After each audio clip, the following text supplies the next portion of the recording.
la settimana scorsa siamo stati qua per la conferenza di Thor e la Marvel, sappiamo, Marvel Studios, che stanno cercando di fare un film con tutti i supereroi, tutti i Vendicatori insieme. Neanche l'anno scorso Stallone ha fatto Expendables con tutti gli action heroes assieme. I Fast and Furious precedenti a questi erano sempre più o meno con una coppia, invece in questo effettivamente sembrano un gruppo di supereroi, se non gli Expendables più giovani, perché effettivamente voi siete la generazione successiva a quella di Svarzi, Stallone e Bruce Willis. Secondo voi per quale motivo oggi il cinema d'azione, il cinema d'avventura, l'immaginario ha bisogno del grande gruppo di attori? È un discorso di saturazione perché non basta più l'eroe d'azione singolo o è semplicemente un'evoluzione? Non so, a voi.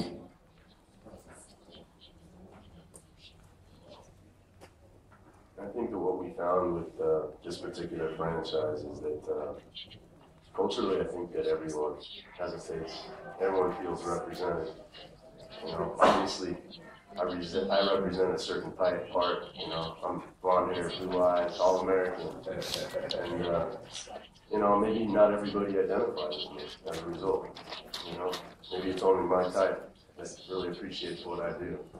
You know, but you know, we got Tyrese. We got, you know, I represent the sexy black. Sexy black, extra crispy. Bring it on. But I think that's what it's really about. And I think, you know, also I think the superheroes, I think they've changed. You know, I don't think you could have an Arnold Schwarzenegger today or Sylvester Stallone. I think today, with, you know, reality being what it is, with reality TV and the instant gratification and connectivity and Twitter and all that, I think there's also more of appreciation for like the regular guy that can step up and, you know, and make it happen regardless of the circumstance. I think we saw that with, the Bourne franchise. And, you know, Matt Damon's an everyday guy. He goes out there and kicks ass. He doesn't have bullets bouncing off his chest. I don't know. Personally, I've always identified more with that type of hero. I would say that I think the Marvel universe in itself is one thing, and obviously with the amount of stars in one film when it comes to Fast Five in particular, they're naturally going to try and clump or compare it to, but it's a completely different world. This is the car culture. This is adrenaline, energy. This particular one, Fast Five, has the, sexy. Yeah. Paul is holding the whole sexy thing down. I have a problem when it comes to working. My left arm is more in shape than my right, but we'll talk about that another time. Yeah, it's crazy. I've been working on trying to figure this out. Oh my God.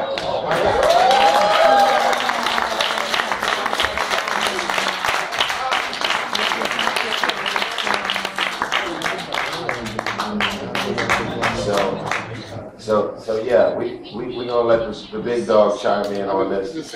No, I mean, go ahead, man. You know what I mean? No, this is a real interesting question. I think you should answer this. This was a goodie. This is a goodie. I'm gonna abbreviate. He said, so with movies like The Expendables, and with all of these different, with movies like The Expendables and other movies like that's in the Marvel universe where all of these big superstars are all coming together to be in one movie, you know, they kind of clumping the amount of star power from Fast Five all in one movie. So what are your thoughts about it feeling like there needs to be a lot of superstars in one movie in order to sell some tickets? That's what you said, right? Something like that. I tried. Reinterpretato da Tyrese Gibson è un onore. Whatever. It's an honor for me to be reinterpreted by Tyrese Gibson. Ah, my man. Thank you. Buongiorno. Good morning. Good morning. How is everyone? Good? Yeah. Did you see the movie? Yeah. Oh, you all saw the movie? Yeah. You liked it? Yes. Yeah, this is a special day for us. We traveled the world to promote this movie. And as they say, all roads lead to Rome. So we are back here at Rome, which just happens to be my favorite place to do a press conference. I'm not just saying that, I mean that. Every single time I come into this room, and every time I come to Rome, I come into this room, and I sit up here and I look at you. We always get the best questions, but we always get, there's something about you guys, something about you as a collective body of journalists and interviewers, that there's always, maybe it's me, maybe you guys have always been good to me, but every time I come here, there's so much love from you guys. It doesn't matter if it's Finding Guilty or if it's Fast and Furious.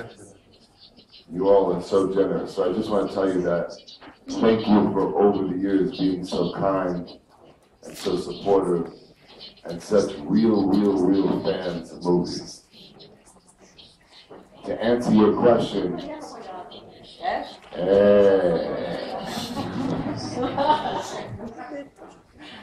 to answer your question, you don't need a lot of stars to sell a movie.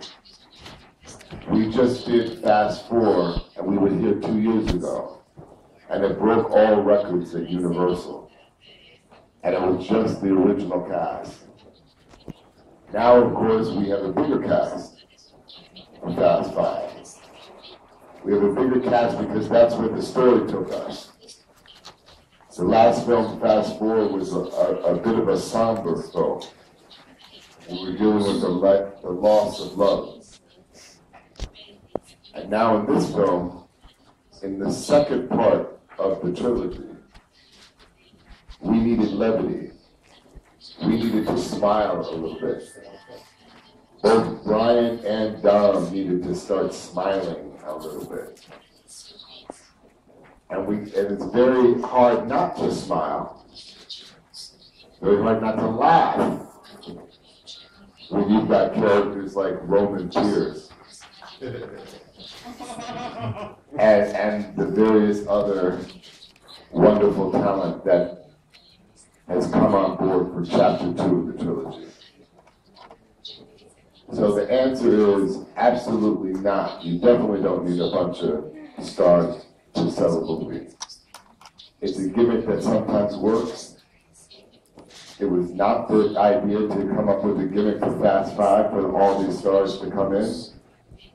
It was the natural progression of the trilogy. The trilogy that started with the last Fast and Furious.